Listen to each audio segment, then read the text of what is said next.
In the heart of the ancient Igbo land, where the sun rises gently over rolling hills and dense forests, lies a village bound by tradition and honor.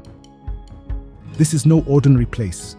It is a land where the spirits of ancestors whisper through the rustling leaves, and the people's every breath is steeped in reverence for the old ways. At the center of the village, beneath the shade of towering palm trees, stands a shrine unlike any other. It is here, among sacred carvings and flickering oil lamps, that the mask of Ekwensu resides. This mask, shrouded in legend, is said to contain the essence of an ancient warrior spirit. Its powers are immense, granting strength beyond measure to the wearer. But such power does not come without a price. The mask is both a blessing and a curse, for it tempts the heart and twists the soul of those who are not worthy. For generations, the mask has remained untouched, guarded by the wise elders who know its dangers. They tell tales of warriors who sought greatness, only to lose themselves to ambition.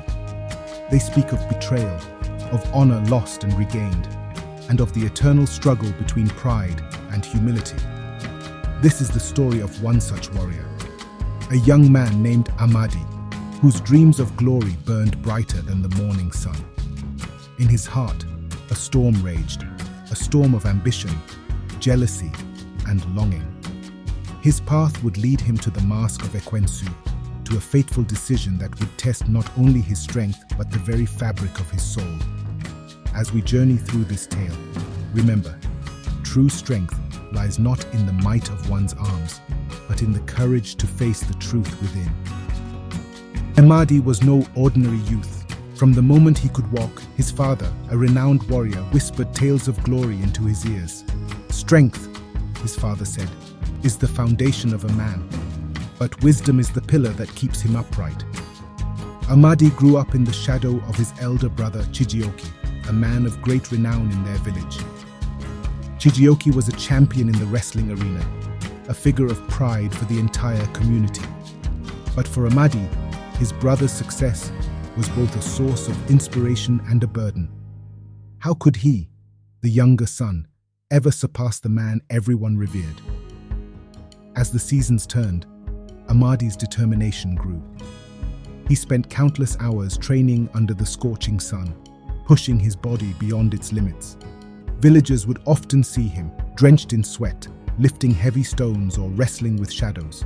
He sought advice from the village elders, learning the sacred techniques passed down through generations. Yet deep inside he knew that raw strength and skill might not be enough.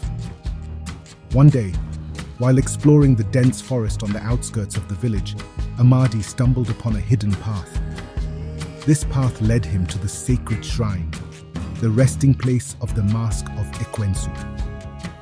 His heart pounded as he approached the ancient artifact. The mask seemed to call to him, its eyes glowing faintly in the dim light. Amadi hesitated, remembering the elders' warnings, but his ambition whispered louder. He wanted to become a legend, a warrior who would be remembered for generations. And so, the seeds of fate were sown. Amadi's journey toward glory had begun, but with every step, he moved closer to a destiny filled with peril and betrayal. The village was alive with anticipation. The air buzzed with excitement as villagers gathered around the wrestling arena, their colorful attire reflecting the vibrant culture of the Igbo people. Today's match was special. Amadi would face his brother Chijioke, a duel between bloodlines, strength against experience. Amadi stood at the edge of the arena, his body coiled like a spring, his mind focused. But there was something different about him today. The elders in the crowd whispered among themselves, sensing a shift in his aura. Amadi had donned the mask of Ekwensu. Its dark energy surged through his veins, enhancing his strength, but clouding his judgment. As the match began, Amadi charged with the force of a storm, his moves sharper and faster than ever.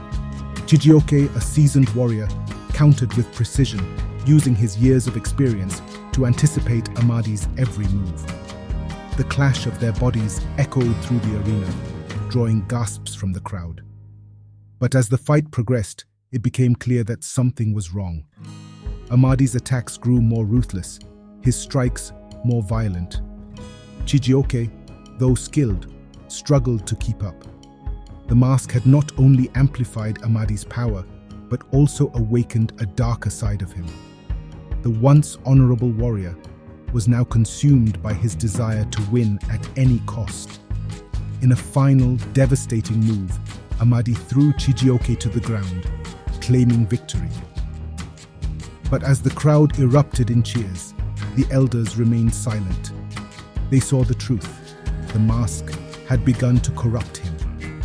In his moment of triumph, Amadi had betrayed not only his brother, but also the values that had once defined him. That night, the winds howled through the village, carrying with them the whispers of the ancestors. Amadi sat alone in his hut, the mask still clinging to his face. He felt invincible, yet restless.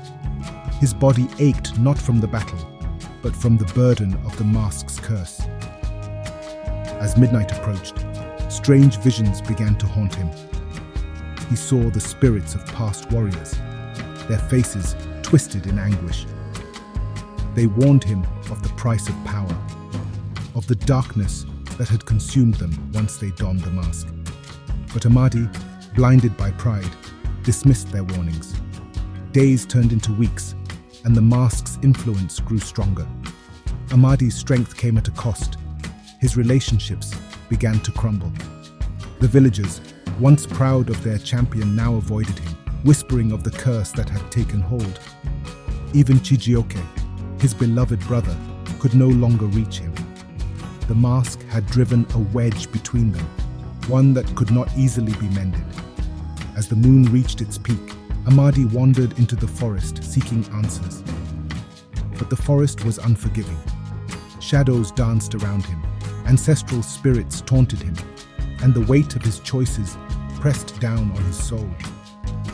It was then he realized true strength was not in overpowering others, but in overcoming the darkness within. Amadi knew what he had to do. To break the curse, he needed to confront his past and seek forgiveness.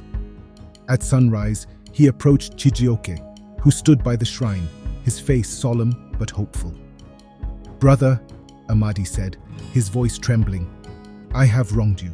I let my pride blind me. But today I ask for your forgiveness, and together let us restore honor to our family." Chijioke, ever the wise and forgiving elder, embraced his brother. The villagers, witnessing this moment of reconciliation, rejoiced. The elders blessed the brothers, declaring a new match, one that would symbolize unity and redemption. As the final match unfolded, the crowd cheered not for victory, but for the bond between brothers. Amadi, now free from the mask, fought with clarity and honor.